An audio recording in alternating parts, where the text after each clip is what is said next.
Glórias a Deus. Agradecemos a todos que nos visitam. Eu sei que tem pessoas que estão nos visitando de longe, pessoas de perto, mas que Deus abençoe a todos vocês. Eu quero compartilhar uma palavra com você que está em Gênesis. Difícil achar, hein? Vamos lá, vamos ver quem acha primeiro. Gênesis capítulo 3, versos 6 ao 10. Eu quero ministrar esta palavra e quero trazer o título desta palavra, sem disfarces. Sem, não de numeral, de quantidade, mas de nenhum disfarce. Sem disfarces, o título desta mensagem desta noite. Gênesis 3, do verso 6 até o verso 10. Eu vou ler na tela, você pode acompanhar aqui. E vendo a mulher que aquela árvore era boa para se comer e agradável aos olhos, e árvore desejável para dar entendimento, tomou do seu fruto e comeu e deu também a seu marido, e ele comeu com ela. Então foram abertos os olhos de ambos e conheceram que estavam nus, e coseram folhas de figueira e fizeram para si aventais. E ouviram a voz do Senhor Deus, que passeava no jardim pela viração do dia. E escondeu-se Adão e sua mulher da presença do Senhor Deus entre as árvores do jardim. E chamou o Senhor Deus a Adão e disse-lhe: onde estás? E ele disse: ouvi a tua voz soar no jardim e temi, porque estava nu e escondi-me. Que situação de Adão e de Eva, né? Deu ruim para eles.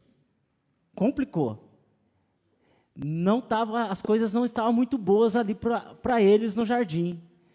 E, vou falar a verdade, o ser humano tem uma arte de tentar disfarçar, de tentar esconder as coisas com coisa que consegue disfarçar. Nós temos uma arte de achar que somos muito espertos e que nada vai ser descoberto. O ser humano é assim. Sabe, o filho pensa que vai fazer as coisas erradas e o pai nunca vai descobrir. Mas a fala entrega. A cara entrega, né? O olhar denuncia, ou seja, tudo denuncia. O filho acha que está apavorando, fala assim: pisei na bola, o pai nem percebeu, a mãe nem percebeu, vou fazer de novo. Você sabe aquela brincadeira de se esconder, que acho que todos nós aqui, quando criança, brincamos? Normalmente, assim, com a mãe que ficava, quando eu era criança, normalmente as mães que ficavam mais em casa e para ocupar o tempo, ia brincar com os filhos dentro de casa de se esconder. E onde os filhos se escondiam? Atrás do guarda-roupa, embaixo da cama ou atrás da cortina. Aí entrava atrás da cortina e ficava com os pezinhos de fora e a mãe ficava lá procurando, né? Arthurzinho, cadê você, meu filho? Onde você se escondeu? Assim não vale, você se escondeu muito bem, que eu não estou conseguindo te achar. Mas os pezinhos estavam denunciando que ele estava atrás da cortina. De repente, o Arthurzinho sai correndo e fala assim: estou aqui, mãe.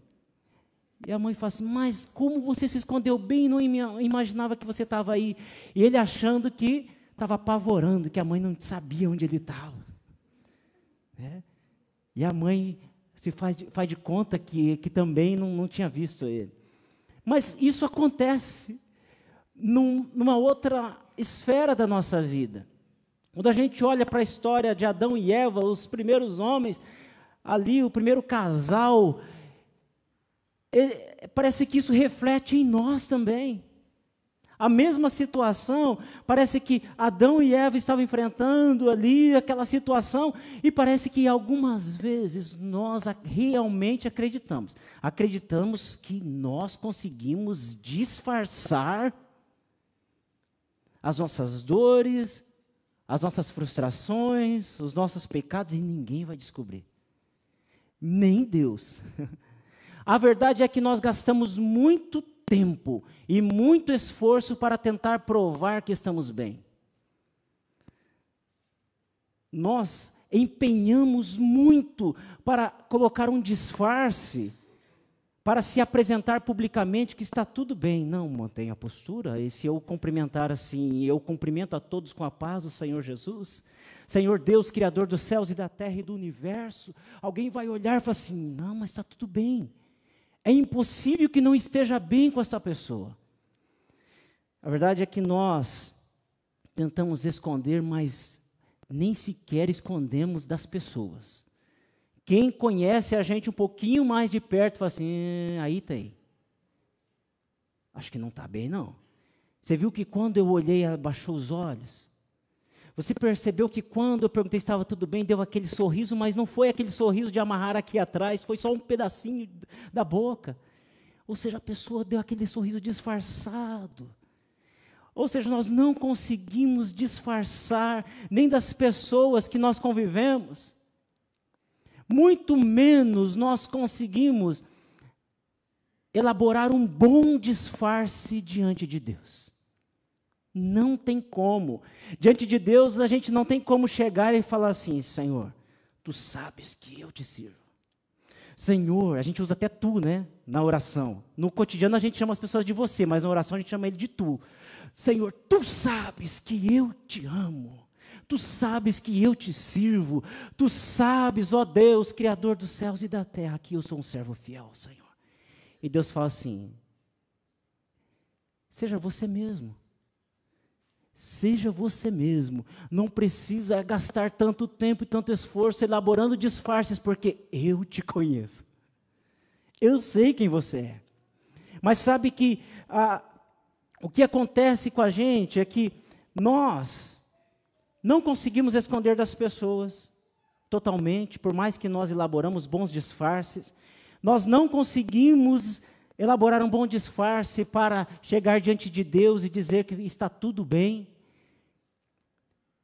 E o que acontece com a gente é que aí nós entramos num caminho que nos leva a um esconderijo. Porque a gente começa a evitar o encontro com Deus.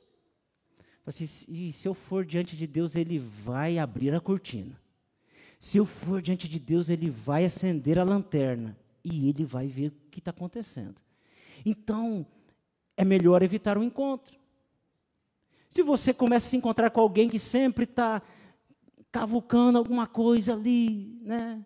Você fala assim, ixi, acho que é melhor eu demorar um pouquinho mais para encontrar essa pessoa, porque está querendo saber demais. E nós começamos a evitar o encontro. E qual que é o destino? É um esconderijo. Esconder de Deus. Mas qual é o caminho que se percorre até chegar a esse esconderijo? Qual o caminho que nós percorremos até nos escondermos de Deus? Vamos ver nessa palavra. Vamos ver o que diz a Bíblia a respeito disso. Estava tudo bem com o primeiro homem e com a primeira mulher. Estava tudo bem com Adão e Eva. Eles levantavam cedo. Se eles fossem brasileiros, eles faziam um cafezinho. Aí, Adão ia dar uma olhada, ver se estava tudo bem com os animais, pensando se tem algum bicho que ele não tinha dado nome ainda. E ele vai dar uma olhadinha nos bichos e fala assim, Eva, tá tudo ok. Então vamos tirar um cochilo depois do almoço. Vamos dar uma pescadinha. Vamos ficar à vontade. Está tudo bem, tudo natural com Adão e Eva no jardim do Éden. Eles estavam no paraíso, algo que nenhum de nós aqui é capaz de imaginar como eles viviam sem o pecado. O paraíso, tranquilo. Adão poderia dar um passeio de elefante, poderia subir na girafa para alcançar uma fruta um pouco mais alta. De repente, ele poderia ficar anotando quantas espécies de pássaro ele viu no dia, quantos cantos diferentes, e pensando, esse eu ainda não tinha visto, será que pássaro que é? E procurando ninho de passarinho. Que coisa maravilhosa, tudo normal, tudo tranquilo, entre Adão, Eva e Deus, até que aparece uma cobra.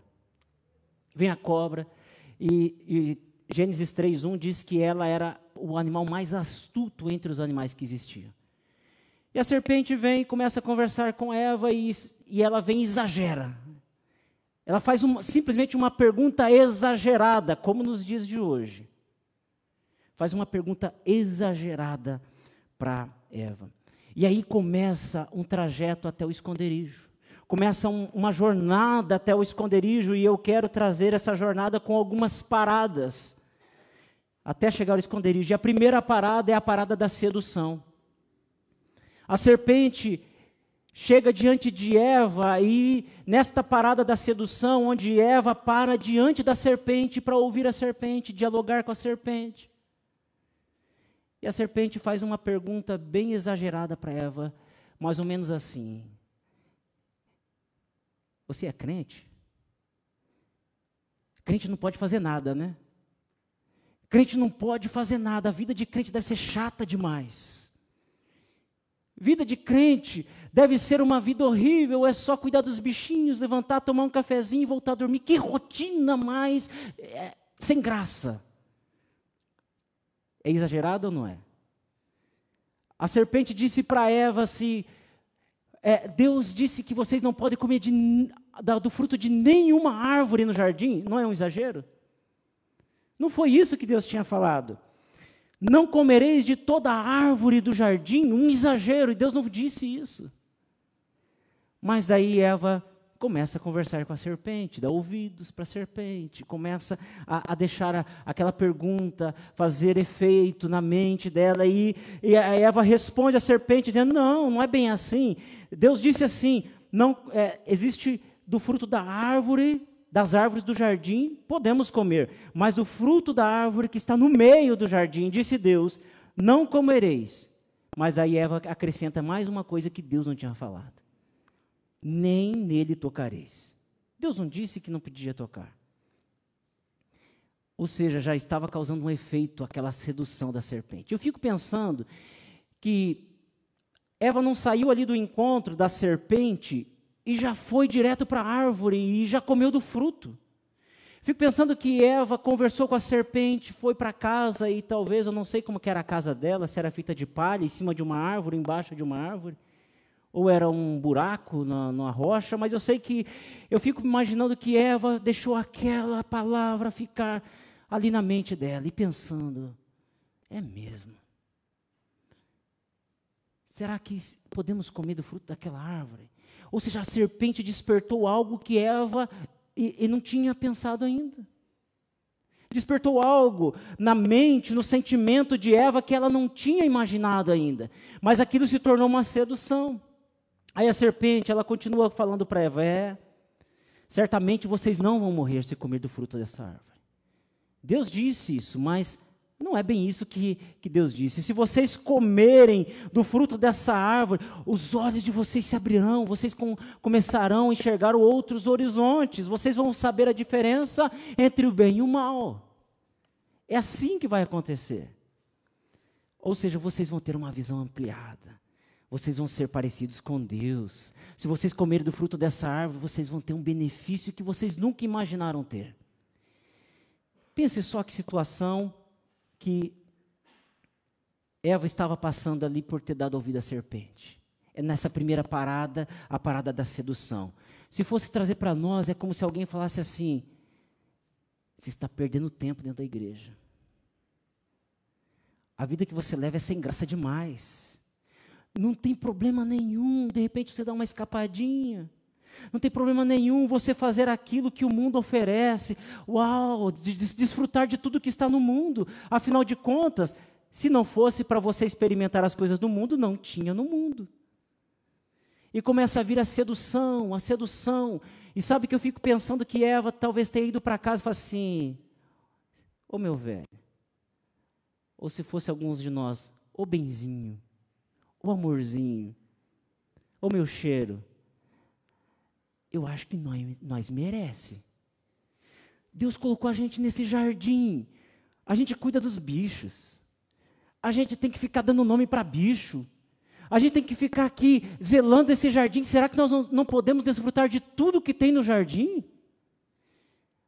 Eu acho que nós merecemos isso, hein?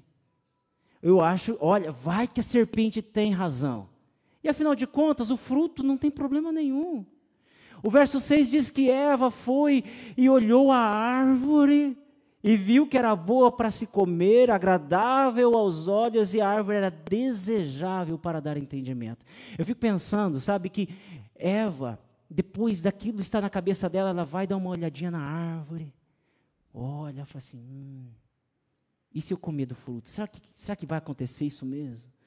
De repente ela dá mais uma voltinha, vai para casa, volta de novo, e aquilo começa a incomodar ela, e ela fala assim, será que não, acho que não dá nada a gente comer do fruto.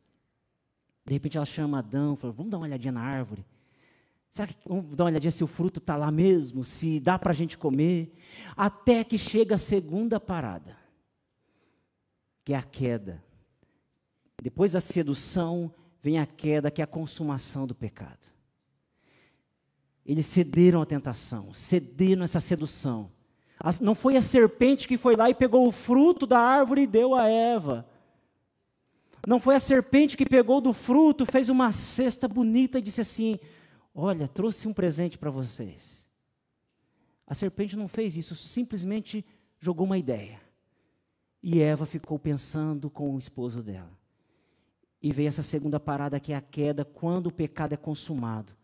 Quando eles chegam e experimentam do fruto, e diz assim que então, tomou do seu fruto e comeu, e deu também ao seu marido. Não bastasse os dois, e Paulo vai falar que Adão que foi seduzido pela serpente, ou seja, os dois estavam ali no mesmo ambiente. A culpa não é somente de Eva, mas a culpa dos dois, e principalmente de Adão, porque ele foi o primeiro a ser criado e Deus tinha dado instruções para Adão.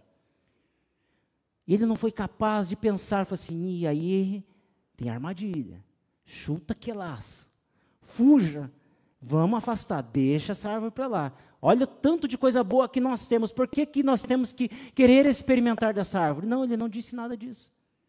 Aí vem o pecado que está sendo consumado, então teve a queda, o pecado, aquele momento que foi cedido à tentação, à sedução. O momento em que nós deixamos de simplesmente olhar, admirar e deixar que aquilo, em vez de sair da mente, deixar que aquilo desça para o coração,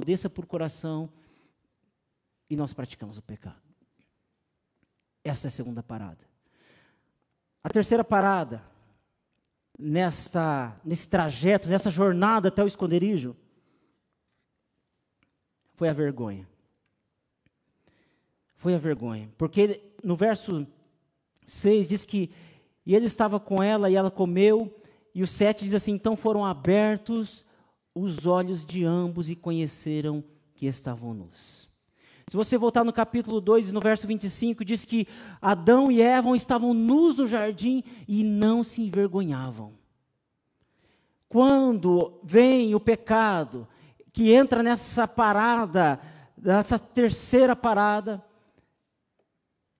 depois da queda, é onde a pessoa perde a inocência. Foi onde Adão e Eva perderam a inocência. Deram lugar para a malícia, abriram as portas para a malícia, e neste momento a vergonha tomou conta deles. E eles começaram a falar assim, opa, alguma coisa está errado, mas não tinha mudado nada até então. Alguma coisa está diferente entre nós. E eles começaram a sentir vergonha porque eles perceberam a primeira coisa, que eles estavam nus. Tiveram visão da maldade, tiveram visão da coisa que não era de acordo com aquilo que Deus tinha planejado. Cederam à tentação e agora eles entraram na parada da vergonha. Não acontece comigo e com você? E às vezes a gente fala assim, que burro!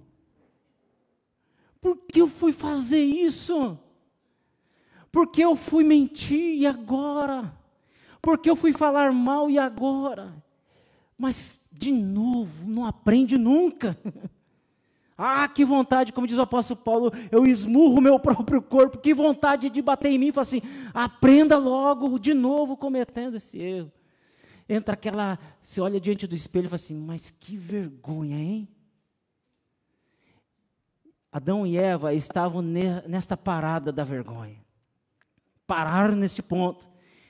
E falaram assim, agora o que nós vamos fazer? Ah, que vergonha. Puxa vida, e o que nós vamos fazer? Aí vem a quarta parada, que é elaborar um disfarce. Aí nós vemos no verso 7 mesmo, então eles cozeram, pois, folhas de figueira e cingiram-se. Sabe o que acontece? Eles falam assim, nós estamos agora nus, envergonhados, e nós precisamos fazer uma coisa para parecer que nós estamos bem. O que nós vamos fazer? Matar um bicho a gente não pode. Deus não falou que a gente podia, então vamos fazer alguma coisa. Que nós podemos fazer? Escolhe umas folhas de figueira, não sei como eles costuraram. Se eles trançaram as folhas, e eu acho que eles colocaram uma roupa daquele jeito. Um olhava para frente do outro e falava assim, estou bem assim? Ah, tá bom. É um bom disfarce? Ah, é bom, a roupa tá bonita, olha, tá legal assim. E saíram tranquilos, falaram assim, agora sim, agora nós estamos bem, ninguém está vendo a nossa vergonha. Agora a gente pode continuar a vida normal, porque agora nós temos uma roupa. Elaboraram um bom disfarce. Não acontece isso com a gente? Eu me lembro de um casal que estava aqui na igreja um tempo atrás, já tem um tempo que eles mudaram de cidade. A mulher falava para mim assim, pastor, ora pelo meu marido, a situação está complicada, se puder, tente conversar com ele. Aí eu mandava um WhatsApp, ô meu irmão, como você está? Ô pastor, está tudo bem, só tive um probleminha, o inimigo se levantou, estava furioso, mas já estou vencendo em nome de Jesus. Amém, se precisar de ajuda, conte comigo, tá bom? Não, tá bom pastor, mas graças a Deus já vencemos. Depois lá da quarta, quinta ou sexta vez que a mulher dele me procurou pelo mesmo motivo, aí eu falo, não, já estou cansado desse negócio aí. Sempre a mesma resposta, o inimigo estava furioso, se levantou, mas agora já está tudo bem. Falei, aí tem coisa. Peguei e mandei uma mensagem para ele, falei, qual que é o teu problema? Fiz uma lista assim, teu problema é com mulher, teu problema é com drogas, com bebida, com balada, qual que é o teu problema? Fiz uma lista assim, acho que uns 10, 12 pecados assim. Ô pastor, espera um pouquinho aí, vou chamar minha mulher para a gente ligar para o pastor. Aí pense o que estava escondido, mas assim, aquela situação. Aí depois de um tempo chamaram a gente para ir na casa deles e nós fomos lá conversar com eles. Falaram, pastor, decidimos para restaurar o nosso casamento, nós vamos mudar de cidade. E nós vamos para uma outra cidade, daí lá a gente começa tudo de novo. Daí eu falei assim, olha, o problema de vocês não é geográfico. Se vocês não resolver o problema de vocês, vocês podem mudar de cidade quantas vezes for e o problema vai continuar. Se vocês não confessar, não pedir ajuda, vocês não vão conseguir restaurar. Dito e feito. Mas isso acontece com todos nós. Às vezes nós colocamos um bom disfarce e aqui é um ambiente propício para isso e a gente fala assim, não, está tudo bem. Mas, durante a semana, um marido quase bateu na mulher, brigou com a mulher, não se acertaram, não se perdoaram, mas chega na igreja e fala assim, aleluia. Deus é bom, como é bom louvar o Senhor, mas volta para casa os dois emburrados, e passa a semana assim, e nunca conserta, nunca arruma, mas quando vem na igreja, fala, mas estou sentindo uma paz, mas durante a semana não tem conserto, é um disfarce. Ah, mas durante a semana foi tentado acessar alguns sites impróprios, mas durante o culto está tudo bem, mas e durante a semana? Mas vir na igreja, ou se apresentar diante das pessoas que podem, de repente, te confrontar. Não, mas eu preciso me reportar como quem continua no jardim da inocência. Mas, e no dia a dia? Quando tem uma discussão no ambiente de trabalho, mas não se resolve, e toca a vida, não, mas eu estou na minha razão, eu acho que eu estou no meu direito, porque afinal de contas Deus me deu tanta coisa boa. Mas no dia a dia, de repente, é seduzido por uma colega de trabalho e talvez vai gostando daquela sedução. Oh, mas eu estou ainda bem na fita aí, que legal. Eu acho que eu mereço, até porque lá em casa está meio difícil. Mas aí chega na igreja, está tudo bem. Chega em casa, está tudo bem.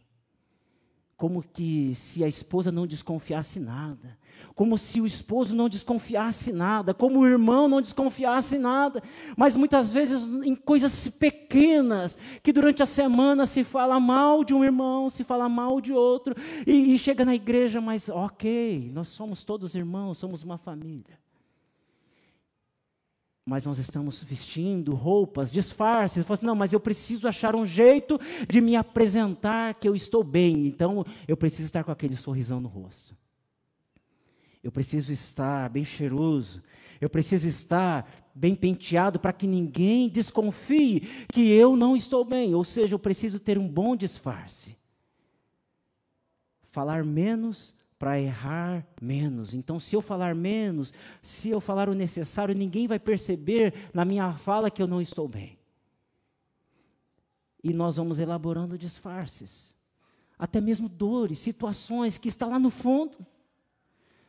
Sabe que na introdução eu falei algo semelhante a isso, que nós achamos que somos espertos demais. Tem aqueles que disfarçam, dizendo que está tudo bem, mas tem alguém que também expõe tudo. Que também é um disfarce, para não assumir realmente a sua dor diante de Deus para ser curado. Eu não estou dizendo que nós devemos sair postando toda a nossa realidade, as nossas frustrações, mas é ir para o lugar certo, para ser curado. Algumas vezes Deus nos chama para o deserto, para sermos curados. E é nessa parada da vergonha, nessa parada do disfarce, de elaborar um disfarce, é onde nós tentamos apresentar publicamente que está tudo bem. Mas aí vem a quinta parada, que é o esconderijo, porque nós percebemos que nós não conseguimos disfarçar por muito tempo. Porque daí nós vamos lá para aquele quartinho de oração costumeiro e lá Deus começa a falar com a gente, fala assim, tem coisa errada aí. Você precisa se humilhar, você precisa consertar, você precisa conversar com a sua esposa, você precisa conversar com o seu esposo, você precisa conversar com o seu irmão, você precisa pedir perdão, você precisa liberar perdão, e daí você levanta e fala assim, já deu a oração por hoje. Já deu, preciso ir para os meus afazeres. E Deus começa a confrontar, e fala assim, Deus, até amanhã. E a gente vai para o esconderijo, atrás das árvores, que o verso 8 diz assim, então ouvindo a voz de Deus que passeava pelo jardim na viração do dia, esconderam-se o homem e a sua mulher da presença do Senhor Deus, entre as árvores do jardim. Eu preciso achar um lugarzinho para ficar escondido. Porque diante de Deus, Ele vai me confrontar. Diante de Deus, Ele vai ir lá na ferida, vai colocar o dedo na ferida. Diante de Deus, Ele vai abrir as cortinas e Ele vai olhar. E eu vou falar assim, e aí tem sujeira. Ele vai erguer o tapete. Vai ver que embaixo do tapete ainda tem sujeira. E nessa parada do esconderijo, é um lugar onde muitos de nós estamos. Muitos de nós não oramos mais, porque na oração nós somos confrontados. Muitos de nós não buscamos mais a presença de Deus, porque a presença de Deus, ela é luz e ela revela o que está oculto. É assim ou não é?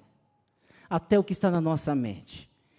E a consequência de tudo isso é evitar o encontro com Deus, como Adão e Eva fizeram.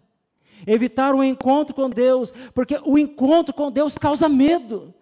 Ouvi a tua voz e tive medo. Adão respondeu ao Senhor, como se Deus estivesse brincando de se esconder com Adão e Eva. Adão, onde estás?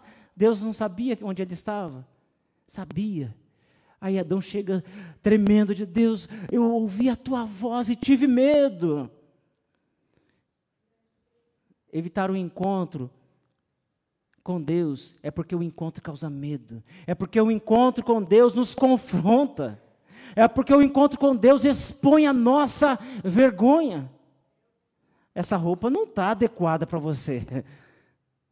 A gente vê que Adão e Eva estavam ali com aquela roupa feita de figueiras, e daí lá no verso 21 nós vamos ver que Deus, Ele pega e Ele mesmo faz uma roupa para Adão e Eva. Porque aquela roupa estava inadequada, porque eles tentaram resolver com as suas próprias mãos. evitar o encontro, é distanciar da comunhão com Deus. E isso Ele não quer que seja feito. Deus nunca quis evitar a comunhão, a nossa comunhão com Ele. Amém? Vocês estão entendendo? Mas se existe o caminho para o esconderijo, existe o caminho de volta, e diz glória a Deus. Diz aleluia. Graças a Deus. Existe o caminho de volta, há uma saída, onde disfarces são trocados por novas vestes. Existe esse caminho de retorno, onde as vestes brancas, as vestes preparadas não por mãos humanas, elas estão preparadas. E é neste caminho que nós precisamos entrar.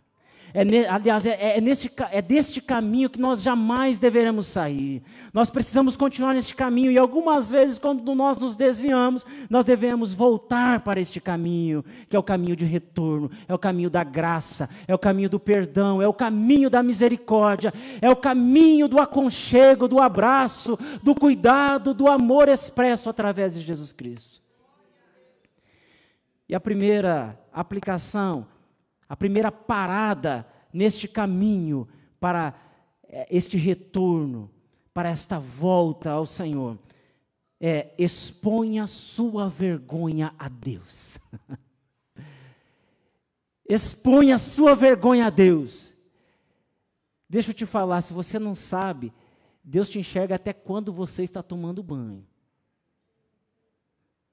Alguém disse para mim um dia, falou assim, eu convido Deus até para tomar banho comigo. Eu falei, uau, é isso mesmo, né?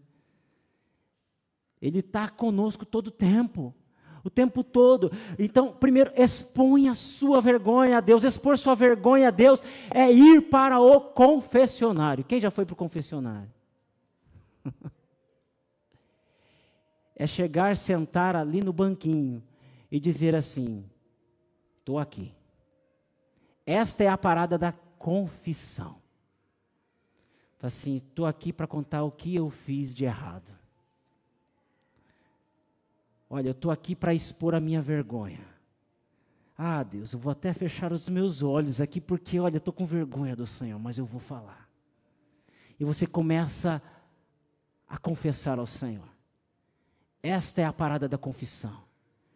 Este é o ambiente de confessionário, que precisa chegar diante de Deus. É preciso expor tudo que está escondido diante de Deus, dando nome. Fala assim, Deus, eu sou um mentiroso.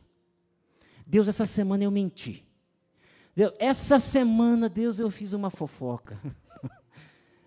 Não era para falar, mas eu não me aguentei, Deus, a minha língua coçou, e quando eu vi, eu já tinha falado. Ah, meu Deus, por que eu fui falar?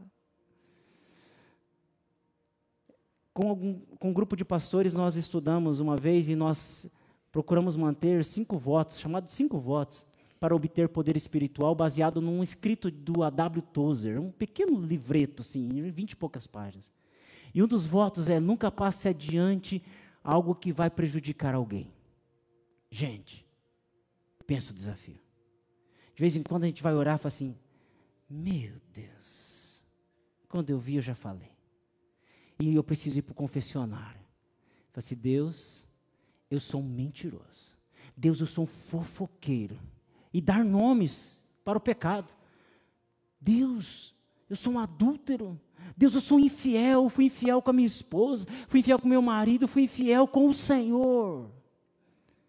E confessar diante do Senhor. E em alguns casos você vai precisar da ajuda do seu líder. Vai precisar da ajuda de um conselheiro cristão. Em alguns casos, você vai precisar chamar alguém e expor a sua vergonha, e aí é difícil. Mas é necessário. Olha, ora por mim. Como nós temos dificuldade, principalmente os homens. De vez em quando eu vou ter um atendimento e falo assim, daí, como que está? Então, está tudo bem. Mas como que chegou a esse ponto o teu casamento? Não, aconteceu que foi esfriando, mas o que aconteceu? Teve um acidente no meio do caminho. Não, é que, você está dormindo com a tua esposa? Está tendo intimidade com a tua esposa? Você está tratando bem a tua esposa? Você está sendo fiel à tua esposa? e se enrola. Mas é neste ambiente de confissão que nós somos curados, porque a confissão gera cura. Tiago diz isto no capítulo 5, no verso 16, que nós devemos confessar as nossas culpas, os nossos pecados uns para os outros, para que nós sejamos curados. É quando eu chego diante de um irmão, ou do meu líder, de um mentor, de um discipulador de confiança, eu digo, olha, eu preciso que você ore por mim, porque eu estou tendo dificuldade de vencer este pecado. E quando nós confessamos como uma pessoa semelhante a nós, sabendo que a pessoa também é falha, é onde nós recebemos cura, porque nós vamos dizer, puxa, eu vou ter que chegar de novo, confessar de novo, e nós vamos tomando vergonha na cara, porque eu falo assim, eu preciso confessar a minha vergonha, de novo, e de novo, e de novo, quantas vezes for preciso. Essa é a primeira parada, que é a parada da confissão, expor a sua vergonha a Deus. A segunda é, deixe a vergonha para trás. Não volte carregar a vergonha, mas deixe a vergonha para trás. E esta é a parada do arrependimento. É pegar a vergonha e dizer, olha, toda a vergonha está na cruz de Cristo, lá que foi exposta a vergonha. Jesus sofreu vergonha no meu lugar. Jesus foi exposto, a vergonha dele foi exposta, ele estava nu, pregado na cruz, expondo a sua vergonha por causa de mim. Então eu não posso carregar vergonha nenhuma. Deixa a vergonha para trás, é a parada do arrependimento. Todos nós erramos e muito. Alguns pastores acham que é possível chegar no título de pastor e ocupar um cargo um pouquinho mais elevado, mais perto assim, como se fosse a quarta pessoa da Trindade, e depois a gente descobre que não, que nós também erramos. Pessoas que nós admiramos, que são tão santos diante dos nossos olhos, também falham. Se você ler Confissões de Agostinho, você vai ver um homem que é considerado o Santo Agostinho para a Igreja Católica e para nós um homem que é considerado o pai da igreja com tantos ensinamentos. E ele expõe ali a sua miséria, dizendo como ele sofria por conta da luta constante contra o pecado, contra a natureza da carne.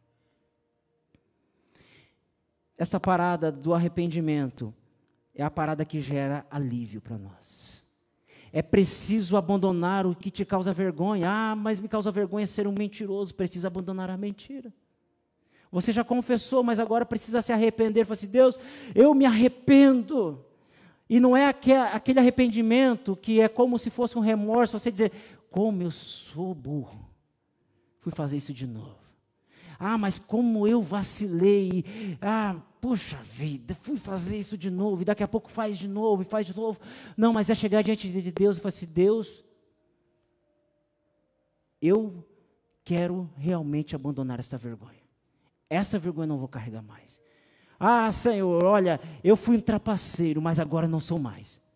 Eu sou um ex-trapaceiro, eu sou um ex-mentiroso, eu sou um ex-infiel, eu sou um ex-fofoqueiro, agora eu sou, ó Deus, mais parecido com Cristo. Eu quero deixar isso para trás.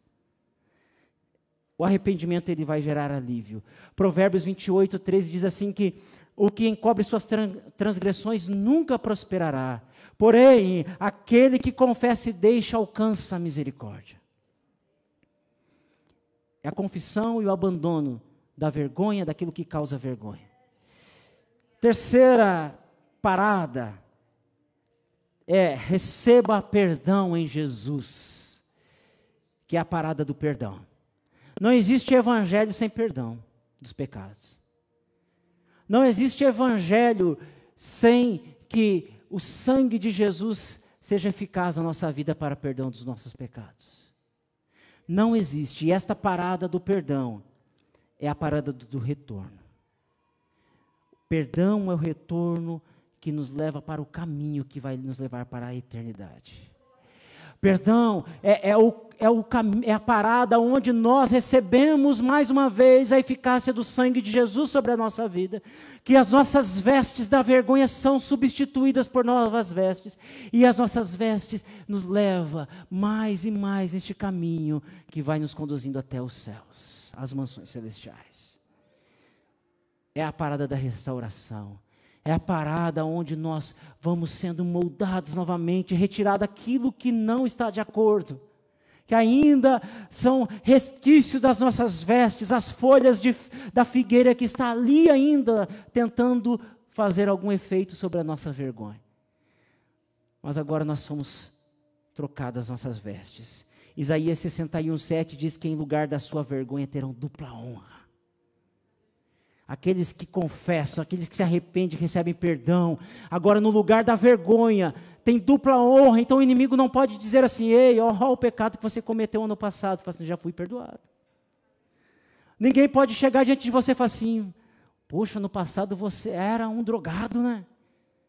Fala assim: não, isso aí é vergonha do passado. Já confessei, já me arrependi, já recebi perdão. E agora eu sou filho de Deus. O inimigo não pode mais acusar, não pode gerar peso de culpa, porque isso é passado. O pecado que é confessado é deixado para trás e não tem mais efeito na nossa vida. Não tem mais efeito. É este caminho que o Senhor nos chama, amém? É o caminho de volta, é o caminho da restauração, é o caminho do retorno, o caminho do perdão sobre as nossas vidas. Eu quero convidar você a colocar-se em pé. Amém. Deus, nós te agradecemos. Muito obrigado por esse dia tão precioso, tão maravilhoso. Obrigado, Senhor, porque o Senhor, ó Pai amado, se faz presente. E onde o Senhor está presente, o Senhor, ó Pai amado, restaura. Onde o Senhor está presente, Deus, pecados são trazidos à luz e somos curados. Onde o Senhor está presente, a cura, a restauração. Onde o Senhor está presente, a transformação, a fortalecimento, a alívio, a paz, a alegria. E nós te agradecemos, ó Deus, muito obrigado. Obrigado, Deus, por cada pessoa presente, por aqueles que acompanharam pelas redes sociais. Obrigado pelos visitantes, Pai, que cada um possa retornar ao seu lar, guardados e amparados, seguros, protegidos pelo Senhor, e tenha uma noite abençoada, um sono tranquilo, sonhos bons, sonhos proféticos, em nome do Senhor Jesus, e que tenha uma semana abençoada de sobrenatural do Senhor, uma semana, Deus amado, que sejam usados por Ti, ó Pai, em nome do Senhor Jesus, é o que eu peço ao Senhor e te agradeço em nome de Jesus. Amém. Meus amados e queridos irmãos e irmãs, que o grande amor do Eterno Pai, que a graça e a paz do nosso Senhor e Salvador Jesus Cristo, que as consolações e a comunhão do Espírito Santo de Deus estejam presentes na vida de cada um de vocês, e todos dizem amém. Deus abençoe a todos em nome de Jesus.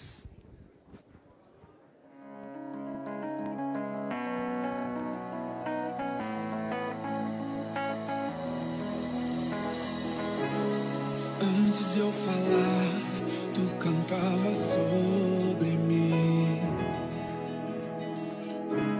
Tu tens sido tão bom pra mim. Antes de eu respirar, sopraste tua vida em mim. Tu tens sido tão bom.